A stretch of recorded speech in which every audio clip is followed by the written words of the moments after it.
Então vamos lá. Vou trazer aqui para vocês uma revisão rapidinha sobre corrente elétrica, que é o primeiro capítulo que a gente precisa estudar nessa revisãozinha que eu estou trazendo para vocês, beleza? Antes de tudo, vamos entender o que vai ser essa corrente elétrica e de onde ela vem. A primeira coisa que a gente tem que saber para ter uma corrente elétrica, a gente tem que ter dois pontos diferentes. Esses pontos eu tenho que ter dois potenciais, um potencial 1 e um potencial 2, beleza? Tem que haver entre esses potenciais uma diferença. Eu preciso que esses potenciais sejam diferentes para que, quando eu passar um fio por entre eles, eu ter uma movimentação dos elétrons, uma movimentação que vai sempre do menor potencial para o maior potencial. Então aqui, eu vou ter um potencial negativo, um potencial positivo. Quando isso acontecer, obviamente eu vou ter elétrons, que são cargas negativas, andando nesse fio aqui, beleza? Esses elétrons vão andar nesse fio em direção à minha carga positiva, que tem um potencial também positivo. E esse daqui eu teria um potencial negativo. Para quem não lembra como se calcula o potencial é igual a K vezes Q sobre D, onde esse K é aquele 9 vezes 10 a nona, o Q é a carga, ou positiva ou negativa, né? E D, a distância do ponto, ok? Então, havendo uma diferença de potencial, eu vou ter uma corrente elétrica. Essa vai ser a causa da minha corrente elétrica. E a gente agora define a corrente elétrica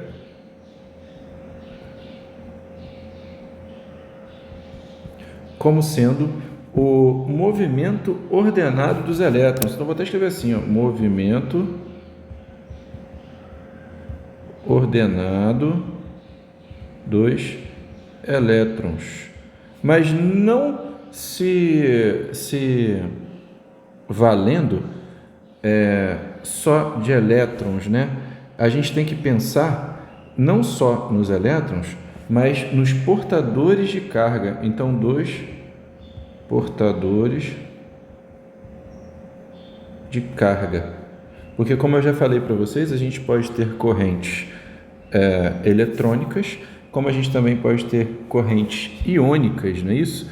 E correntes iônicas e eletrônicas. A gente tem correntes de primeira classe, onde a gente vai ter correntes de primeira classe, onde a gente vai ter somente elétrons,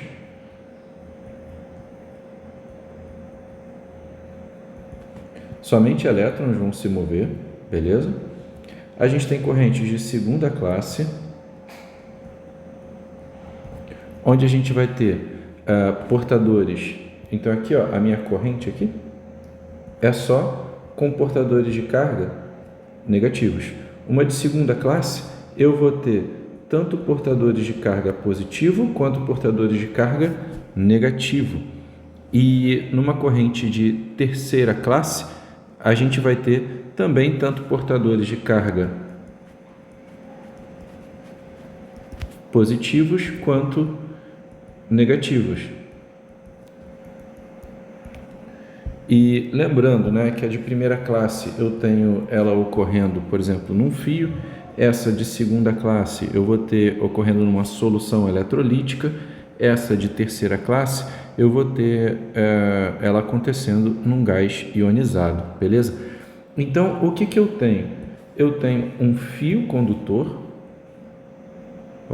um fio condutor, olha que bonito que ficou. Nesse fio condutor, eu tenho portadores de carga negativos. Esses portadores de carga negativo, eles vão estar em movimento. Se eles estão em movimento, então eu tenho que representar esse movimento deles aqui, beleza? E esse movimento ordenado é chamado de corrente elétrica, que a gente representa com um Izinho, beleza? E como que a gente mede essa corrente elétrica? Fazendo aqui uma seção transversal nesse fio, eu vou contar um número de elétrons que vai passar por esse detectorzinho que eu tenho aqui, né, do meu fio. Então, contando o tanto de elétrons que está passando aqui nesse detector, eu consigo determinar para você uma carga elétrica.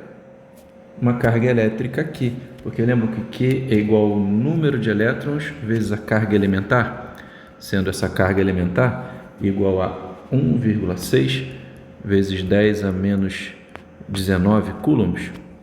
Então, se eu contar, né, melhor dizendo, o número de elétrons que passa e multiplicar pela carga elementar, eu vou determinar toda a carga que passou pelo meu detector. Sabendo isso, eu consigo então determinar o valor da minha corrente elétrica, que ela vai ser nada mais do que a medida da quantidade de carga sobre o tempo que essa quantidade de carga demorou para poder passar. Peraí. Sobre o tempo, sobre variação de tempo. Então aqui eu tenho a minha equação da carga elétrica, beleza? Da corrente elétrica. Assim eu consigo determinar uma corrente elétrica constante. Então aqui, por exemplo, vou dizer para vocês que a cada 1 segundo vai passar 2 elétrons. Então, você concorda que essa é uma corrente constante? Mas agora, se eu tiver uma variação na quantidade de elétrons, eu tenho um tanto de elétrons que muda com o tempo. Se isso acontecer, eu tenho uma corrente variável. Então, esse daqui eu vou usar quando a minha corrente for constante. Mas e quando essa corrente for variável? Quando a quantidade de carga que passar por ela não for igual o tempo inteiro? Então a gente vai ter que pedir ajuda para o nosso gráfico, um gráfico de corrente versus tempo. A gente já sabe que quando a corrente é constante, pensa comigo, aqui nesse gráfico eu vou ter uma reta horizontal, correto?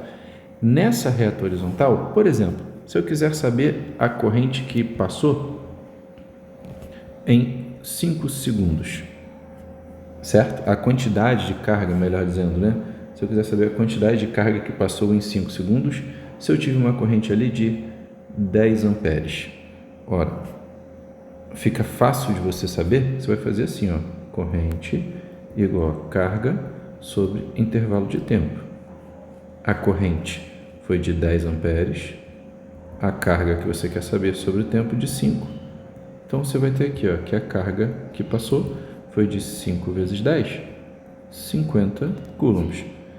Tranquilo de fazer, não é isso? Só que, se essa corrente não for uma corrente constante, se ela variar com o tempo, diferente dessa nossa reta horizontal, se ela se comportar dessa forma aqui, ó, ela sobe um bocado, depois ela vem e desce um bocado, depois ela se mantém constante por um tempo, como que você vai determinar a corrente nesse caso? Aí você vai precisar usar uma propriedade do nosso gráfico, corrente versus tempo. A área embaixo dessa reta, essa areazinha aqui, ó, ela vai ser numericamente igual à nossa carga, beleza? Então, aqui, ó, você consegue determinar a carga através da área embaixo do gráfico. Então, se você quiser até os 5 segundos aí, ó, que a gente tinha falado, tá aqui. Se você quiser até os 10 segundos, o que você teria que fazer? Somar essas duas áreas aqui. E assim, sucessivamente. Beleza? Outra coisa que eu preciso falar para vocês é sobre o efeito Joule. O que seria o efeito Joule? Cara, você vai ter um fio como esse que a gente acabou de falar, né? Então, deixa eu representar aqui um fio de novo. Tá aqui e aqui. Ok? Nesse meu fio, eu tenho uma passagem de elétrons. Tem passagem de elétrons aqui, eles estão passando um movimento ordenado. Logo, eu possuo uma corrente elétrica, ok? Então, eu possuo uma corrente elétrica que aponta aqui da esquerda para a direita, ok? Quando eu tenho a passagem dessa corrente elétrica pelo meu fio, esses elétrons, que são todos negativos, vão interagir com as moléculas que compõem o fio, empurrando essas moléculas. Então imagina que eu tenho uma moléculazinha aqui, ó, vou até fazer de uma outra cor, uma moléculazinha aqui do cobre, né? Tem moléculazinha, pô. Quando esses elétrons passam, eles vão fazer uma força nessas moléculas empurrando. E cada vez que um elétron passar por aqui, ele vai dar uma empurrada numa molécula dessa para algum canto. Então essa molécula vai acabar vibrando. Então eu vou ter uma maior vibração dessas moléculas por conta da passagem da corrente elétrica. Isso vai fazer com que eu tenha esse cara aqui, ó, o meu fio condutor, né? No meio dele eu vou representar por uma linha tracejada, ou a gente representa isso por um retângulozinho assim, ó, certo? Esse cara aqui é o meu resistor. E qual que é a função do resistor? Ele vai pegar a energia elétrica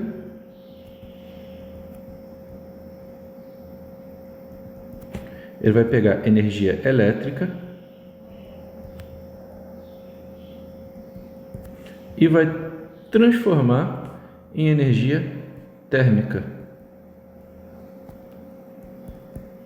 O nome desse efeito de transformação de energia elétrica em energia térmica é o efeito Joule.